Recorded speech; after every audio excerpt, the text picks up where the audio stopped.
8월 26일 목요일 우리 동영상 예배 하나님께 드리겠습니다. 하나님 말씀 구약성경 아모스서 9장 14절에서 15절 봉독에 올립니다. 내가 내 백성 이스라엘에 사로잡힌 것을 돌이키리니 저희가 황무한 성읍을 건축하고 거하며 포도원을 심고 그 포도주를 마시며 과원들을 만들고 그 과실을 먹으리라. 내가 저희를 그 본토에 심으리니 저희가 나의 준 땅에서 다시 뽑히지 아니하리라. 이는 내 하나님 여호와의 말씀이니라. 아멘. 우리 기도합시다. 좋으신 우리 하나님 아버지 감사합니다. 오늘 또 우리 생애에 가장 좋은 날을 주셔서 감사합니다. 건강과 믿음 주셔서 예수님을 의지하게 하시니 감사합니다. 주의 성령으로 충만케 하시니 감사합니다. 예배를 통해서 찬송, 감사, 영광을 받으시고 오늘 우리들에게는 치료의 광선을, 기도의 응답을, 생활의 구원을 허락해 주옵소서. 보혜사 성령님 오셔서 예배를 인도해 주시기를 원합니다. 예수님 이름으로 기도하옵나이다. 아멘. 오늘 응답하시는 그 주의 은혜를 함께 우리가 나누겠습니다. 오늘 이 본문 말씀은 1948년도 5월 18일에 이스라엘이 독립했습니다. 그런데 이스라엘이 AD 70년에 로마 디도에 의해서 멸망했거든요. 그러니까 무려 약 1900년 만에 독립한 거지요. 완전히 역사에서 사라져버린 민족인 줄 알았는데 무려 1900년 만에 이 나라가 다시 역사에 나타난 것입니다. 이스라엘의 초대 수상이 벤 구리온입니다. 이스라엘의 그 수도, 행정 수도가 텔아비브인데 그 텔아비브 공항의 이름이 벤 구리온 공항입니다. 이 벤 구리온이 이스라엘 독립을 맞아서 허름한 2층 건물에서 이 아모스서 9장 14절에 15절 오늘 이 본문 말씀을 읽고 이스라엘의 독립을 선포하고 이 비전을 가지고 우리가 이스라엘을 재건하자. 그 이스라엘의 한마디로 말해서 비전 선언을 한 거지요. 오늘 이 말씀을 보면 내가 내 백성 이스라엘의 사로잡힌 것을 돌이키리니, 그러니까 하나님께서 1900년 만에 이스라엘을 돌이키셨지요. 저희가 황무한 성읍을 건축하고 거기에 거하면서 포도원을 심고 그 포도주를 마시며 그 과원들을 만들고 그 과실을 먹으리라. 지금 폐허가 된 땅, 완전히 삭막해진 그 땅에 그곳에 황무한 성읍을 건축하고 포도원을 심고 과수원을 심어서 포도주를 마시고 과실을 먹으리라. 그리고 내가 저희를 그 본토에 심으리니 저희가 나의 준 땅에서 다시 뽑히지 아니하리라. 여호와의 말씀이니라. 우리가 우리 생애를 이런 비전 가운데에 뜻을 정한다. 확신을 갖는다. 그러면 우리는 하나님의 기적이 됩니다. 잠언 29장 18절에 묵시가 없으면 백성이 방자히 행하거니와 묵시를 지키는 자는 율법을 지키는 자는 복이 있느니라. 그러니까 묵시가 비전입니다. 꿈입니다. 사람이 그런 목표와 그런 방향이 없으면 마음대로 살아버린다는 거예요. 그러나 뜻이 있고 목표가 있고 방향이 있으면 자기 삶을 관리하고 절제하고 노력하고 깨어있고 주를 바라보고 주를 의지한다는 거지요. 우리 인생을, 우리의 남은 생애를 어떻게 세워가야 할까요? 첫째는 비전을 가진 믿음, 약속의 말씀에 기초한, 오늘 이 아모스 9장 14절 15절에 벤구리온 수상이 이 언약을 선포하고 이스라엘을 재건하자 했던 것처럼 하나님의 약속에 기초한 비전을 갖는 믿음, 이게 정말 중요합니다.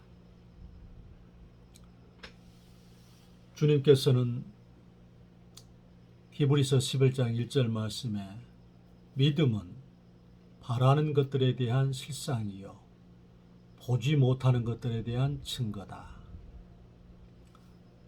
6절 말씀에 믿음이 없이는 기쁘시게 못하나니 하나님께 나아가는 자는 반드시 그가 계신 것과 그가 자기를 찾는 자들에게 상 주시는 있음을 믿어야 할지니라. 믿음. 로마서 4장 17절에 아브라함의 믿음을 이렇게 설명할 때에 아브라함이 죽은 자를 살리시며 없는 것을 있는 것처럼 부르시는 하나님을 믿었다고 했습니다. 그 믿음. 고린도후서 1장 8절 9절에 사도 바울이 어떤 고백을 했냐면 우리가 아시아에서 당한 환난을 너희가 모르기를 원치 아니한다.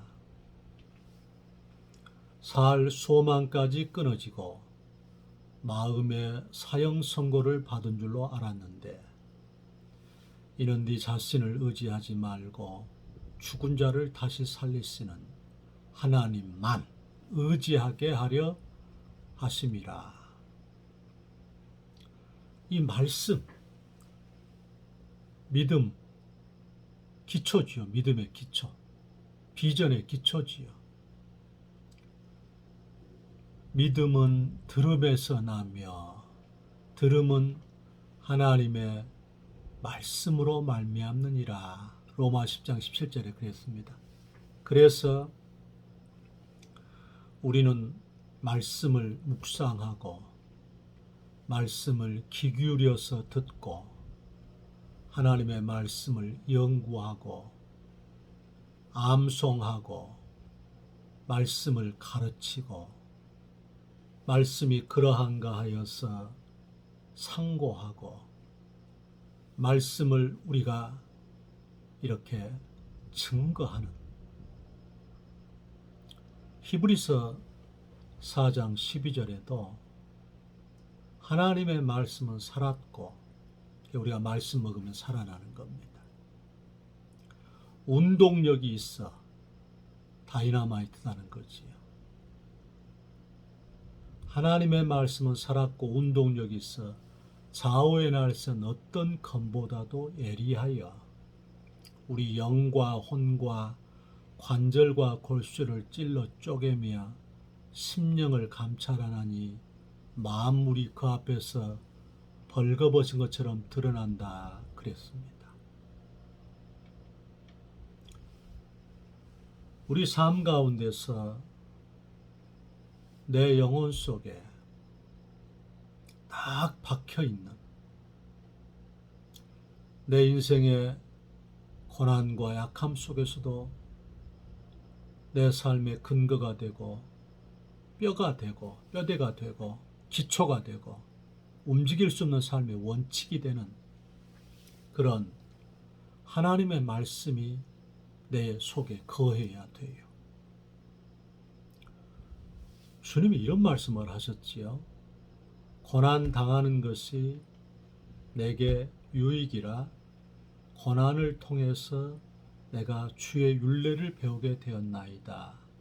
시편 119편 71절에 그래서 고난 속에서 하나님의 말씀을 경험한 영혼들은 복이 있습니다.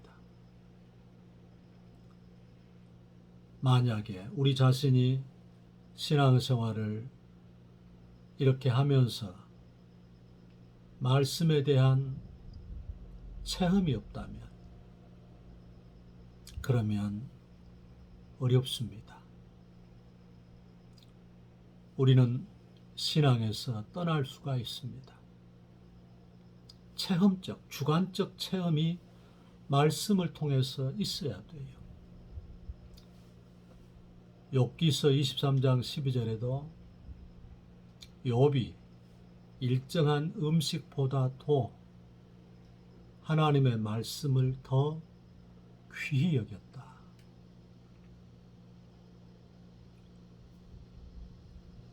음식보다 더 말씀을 더 귀히 여겼다. 그 말씀이 비전이고 그 말씀이 우리 생애의 영의 양식, 생명의 양식이기 때문에 마태복음 4장 4절에 예수님이 그렇게 말씀하시지 않습니까? 사람이 떡으로만 살 것이 아니요 하나님의 입에서 나오는 모든 말씀으로 말미암아 사느니라.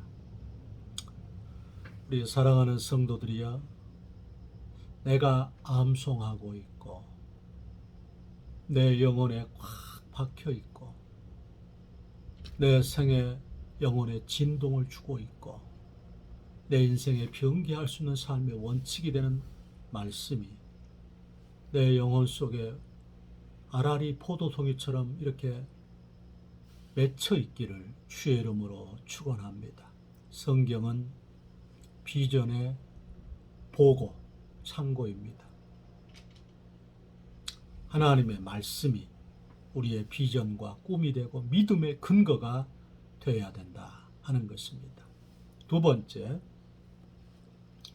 오늘 벤구리온이 내가 내 백성 이스라엘에 사로잡힌 것을 돌이키리니 저희가 황무한 성읍을 건축하고, 황무한 성읍, 처음은 비천하지요. 황무한 성읍이니까 초라하게. 성경에도 내 시작은 미약하였으나 내 나중은 심히 장대하리라. 또 빌립보서 1장 6절에도 우리 가운데 착한 일을 시작하신 이가 그리스도 예수의 날까지 이루실 줄을 내가 확신하노라. 황무한 성읍이에요. 처음 시작이 미약한 거지요. 그래서 나중에 창대해지기를 위해서 우리가 비전을 가지고 기도해야 된다 하는 것이에요. 에레미야 33장 2절 3절에 이 일을 행하는 여호와 그 일을 지어 성취하는 여호와가 너는 내게 부르짖으라 내가 네게 응답하겠고 내가 알지 못하는 크고 비밀한 일을 내게 보이리라. 에베소서 3장 20절에 우리 가운데 역사하시는 능력대로 우리의 온갖 구하는 것이나 생각하는 것에 넘치도록 능히 하실 이에게 우리가 황무한 성읍을 건축하고 거기 거하면서 포도원을 심고 그래서 그 포도주를 마시며 비전이지요. 과원들을 만들고 그 과실을 먹으리라. 지금은 황무한 땅이지만 폐허가 된 땅이지만 또 내가 너희를 그 본토에 심으리니 하나님의 의지입니다. 하나님의 뜻입니다. 가나안에 내가 심겠다. 그리고 그 땅에서 다시 뽑히지 아니하리라. 여호와 입의 말씀이다 그랬습니다. 그렇다면 우리는 이 비전을 가지고서 이 비전이 내 현장 가운데 현실에 성취되도록 기도해야 하는 것입니다.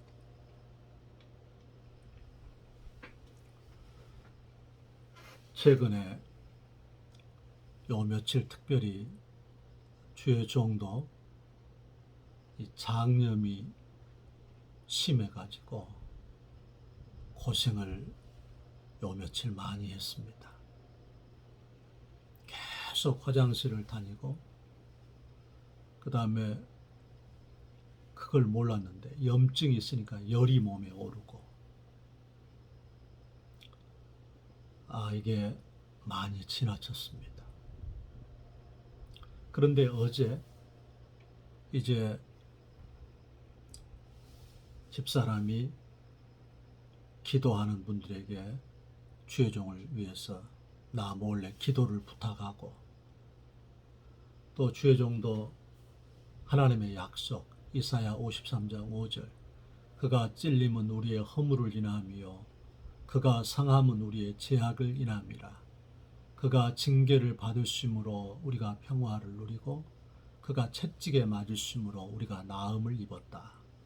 그리고 마태복음 8장 17절에 우리 연약함을 담당하시고 우리 질병을 짊어지셨도다 함을 이루었다.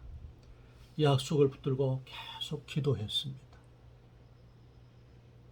그리고 또 우리 수요일 1부 예배, 2부 예배 때 합심기도하고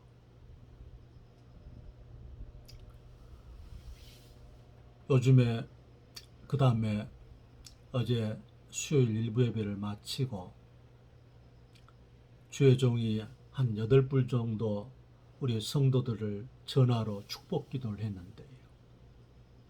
그렇게 기도를 해드리고 난 뒤에 몸 상태가 좋아진 거예요. 주님이 깨우쳐 주신 게 있었습니다. 그게 무엇이냐면 네 몸이 그렇게 어려운 가운데서도 성도들을 위해서 기도하는 것. 성도들을 위해서 간절히 기도해 준 것. 주님이 그러지 않습니까? 먼저 그의 나라와 그의 의를 구하라. 그리하면 이 모든 것을 너에게 더하시리라. 주님이 그걸 매우 기뻐하신 것 같아요. 그래가지고 그렇게 고생을 했는데 몸 상태가 좋아진 거예요. 화장실도 줄어들고 그 다음에 몸이 좋아진 걸 이렇게 느끼게 된 거예요. 주님이 그렇구나. 얼마 전에 이렇게 밖을 외출하는데 주님이 그런 말씀을 깨닫게 하셔요. 이 기후의 재난 상황의 아픔들을 놓고서 순간순간마다 그렇게 기도하는 것을 잘하는 것이다. 그 마음을 탁 심어주시는 거예요. 그래서 메모장을 들고 가다 그걸 기록을 했습니다. 우리 성경에도 그러지 않습니까?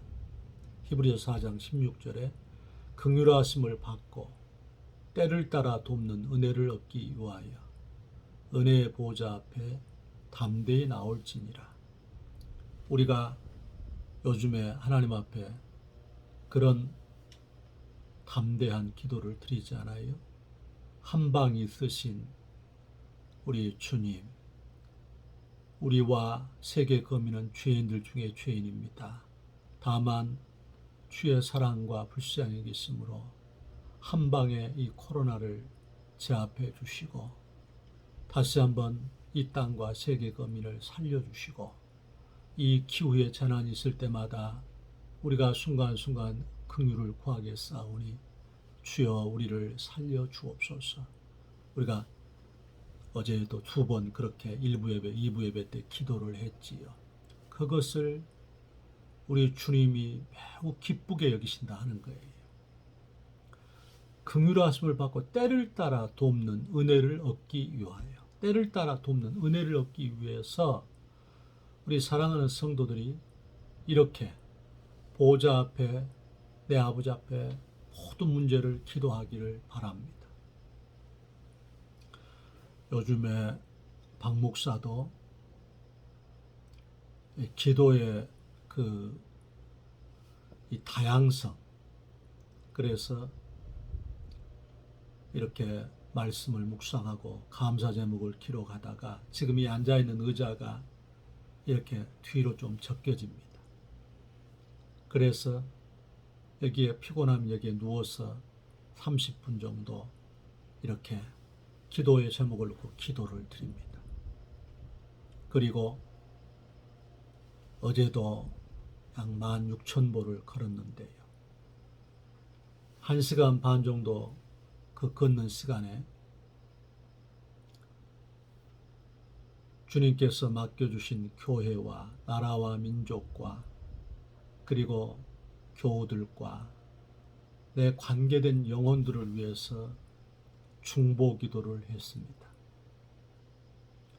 그리고 잠자리에 누워서도 이제 기도를 했습니다. 또 방안과 거실과 도서관을 돌아다니면서 말씀을 들으면서 방언으로 기도를 했습니다. 여하튼 모든 움직임 가운데에 모든 것을 다 이렇게 기도화하는 거지요. 그런데 참 이게 더욱 감격적으로 깨달아지는 것은 우리가 카톡을 이렇게 하지 않습니까? 도대체 이 영의 세계 그리고 4차원의 세계, 우리가 카톡을 찍는데 상대방에게 공간을 초월해서 그게 간단 말입니다. 이게 영의 세계의 원칙인 것입니다. 우리 자신이, 하나님이 우리 귀를 만드시고 우리 입을 만드시고 우리 마음을 만드시고 우리의 과거와 현재와 미래를 통시적으로 종합해서 하시는 그분이 우리의 그 탄식, 우리의 그 강청함, 우리의 눈물과 사정을 주 앞에 아랠 때에 주님이 그것을 다 들으시고 다 주께서 연합하시고 합동해서 가장 좋은 것으로 응답해 주신다는 거예요. 그렇기 때문에 믿음과 비전을 가지고 약속 위에 서서 기도해야 한다 하는 것입니다. 특별히 오늘 예배를 드리는 우리 성도들이요, 지금 코로나로 인해서 우리 전체적인 인생살이가 다 곤란과 약함 속에 어려움에 있습니다. 교회를 위해서 기도해 주기를 축복합니다. 돌아오는 주일에 교회가 500만 원 정도의 비용이 필요합니다. 선교비, 공과금, 교회 이자, 사례비, 이런 것들이 약 500만 원 정도가 필요합니다. 우리 성도들이 하나님의 핏값으로 사신 교회를 돌아보고 복음의 진보를 생각해서 11조를 못 드린 분들은 주 앞에 감사함으로 믿음으로 11조를 드리고 정성껏 애물에 참여해 주기를 원합니다. 오늘 벤구리온이 이 아모스서 9장 14절 15절 내가 내 백성 이스라엘에 사로잡힌 것을 돌이키리니 무려 1900년 만에 저희가 황무한 성읍, 지금 완전히 황폐한 성읍을 어떻게 건축하고, 정말 우리가 느헤미야서의 산발락과 도비아가 그 성벽 재건 사업을 할 때에 여우가 올라가도 무너지겠다, 그렇게 조소하고 비난했던, 별 볼 일 없었던 그런 성읍, 느헤미야가 52일 만에 성벽 재건 공사를 하게 되지 않습니까? 우리가 지금은 초라하고 비천하고 약해 보여도 그 초라한 성읍을 건축하고 거하여 포도원을 심고 그 포도주를 마시고 과원들을 만들고 과실을 먹으리라. 내가 너희를 그 본토에 심으리니 저희가 나의 준 땅에서 다시 뽑히지 아니하리라. 무려 1900년, 다시 말하면 우리에게 인내가 필요한 것입니다. 창세기 25장에 이삭이 리브가와 결혼해서 40세에 결혼했거든요.